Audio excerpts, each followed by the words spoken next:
Hello, what's up mga toys? So welcome back for another unboxing video natin. So this is the Marvel Legends Doc Ock and Silk 2-pack Amazon exclusive. So guys, mahirap na rin maghanap nito kasi most likely they are breaking the set when selling this one.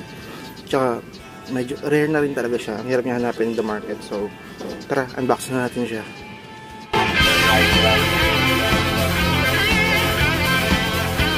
So ayun, no? This is Silk, Spider-Woman, and this is Doc Ock.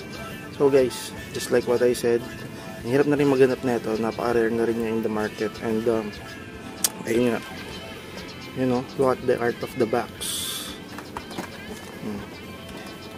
Kasi karamihan sa mga local sellers natin here is they are breaking this sa set pag binibenta nila. Kasi mas malaki kita nila dun kung totoo siya. Kaya mahirap maghanap na rin na kumuha ka ng MISB na ganito.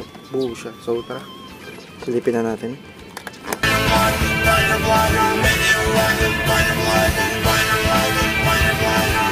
So guys, we have here the Hasbro Hazard. Actually, lagi may mga ganito pag mapa Star Wars Black Series and Marvel Legends, may mga ganito sila. At yung ganitong packaging is it's the VHS type ng packaging ng Marvel Legends. May mga nakita ko na akong ganito, may nakawakan ako, mga X-Men nila ganito mga parang old school packaging nila ganito. Mas maganda, eco-friendly, walang plastic, walang clamshell. So ayan, tingnan natin. Open natin itong isang paper, white paper na to. This is the accessories. This is the accessories. Unahin natin yung accessories niya. So we have this spider web with the spider hands. This is for Silk, and we have another alternate hand again for Silk, an alternate grabbing hand, and then another grabbing hand ulit, then closed fist hand, and like a relaxed hands, and of course an alternate head for Silk. Kasi maganda na ito kung long hair siya kasi meron silang nirelease yung Marvel Legends na long hair version na ito. Ang nagustuhan ko lang dito kasi sa pack na to, meron siyang unmasked version. And of course, yung extra accessories ng ating Doc Ock. And yung normal face or serious face, then alternate relaxed hands and closed fist hands. Maganda pa dito na aangat yung salamin, no? Tignan nyo guys. Diba? May nabibili ring separate na Doc Ock. Actually pare sila, meron silang separate na pack, na single pack lang. Kaso nga lang, mas mahal yun, mas makakamura kapag ganito. Sabihin muna natin. So next accessory is, of course, this is the tentacles. You know, tentacles ni Doc Ock. Tapos ito pa yung extra ng dalawa. Tataka ko ba't pa nila pinaghiwalay? Maybe dahil hindi nakasya to dun. Kasi mas mahaba to. Ang hindi ko lang nagustuhan dito is hindi siya bendy wire. Ayun, no? Plastic lang talaga siya. Mabalik siya.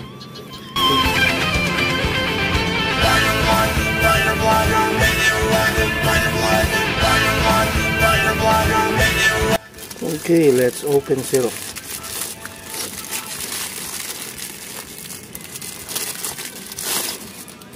Here, no? Look at the details. Look at the unmasked head of Silk. May butas siya dito for lalagyan ng flight stand din. Pwede mo itusok dyan. Yun nga lang, wala siyang kasamang stand kasi to. Pero syempre, mayroon naman ito extra dyan. Ganda. Medyo powdery feel nga lang itsura ng art niya. Parang ganun lang Tapos may mga minimal errors lang naman ng paint. Tsaka parang pinagputulan ng peg. Parang ganun ng runners. Parang ganun yung style. Yung mga excess. Mga minimal paint issues. Which is hindi naman big deal. Pero syempre, look at the details. Napakaganda ang art niya. This is my first Spider-Woman. Tapos kukulik rin natin sila Spinneret, si Jessica Drew, si Julia Carpenter, yan, yung mga ibang Spider-Woman. Gusto ko rin silang i-collect eh, kasi nga favorite ko si Spider-Man. Puro Spider-Man na yung collection ko dyan. So check natin the articulation. Head, down, up. Wala nga lang siyang ano no, butterfly joints.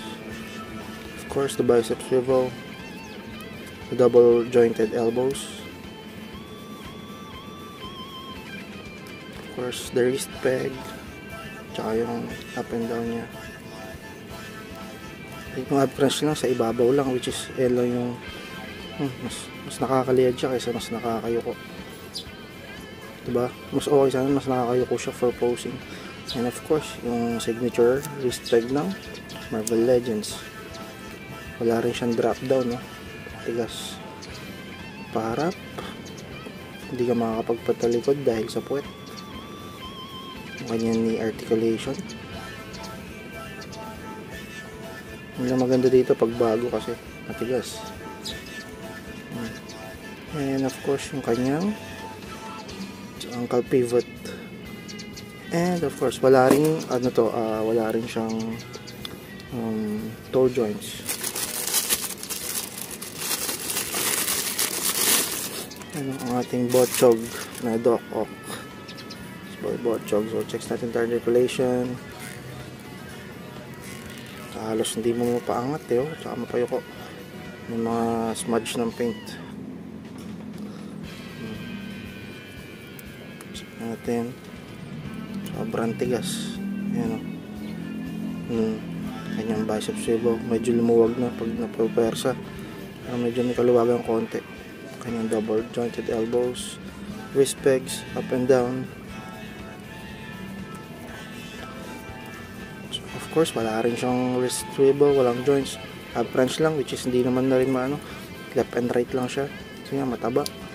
And of course, ang kanyang signature thigh swivel from Marvel Legends. Ang kanyang knee articulation.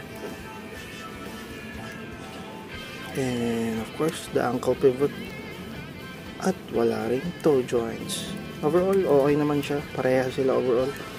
Ayan, nakaangat din. Oh. Wala naman akong masasabi. Ayan lang. Wala rin naman siya mga paint issue. Unlike ni Silk.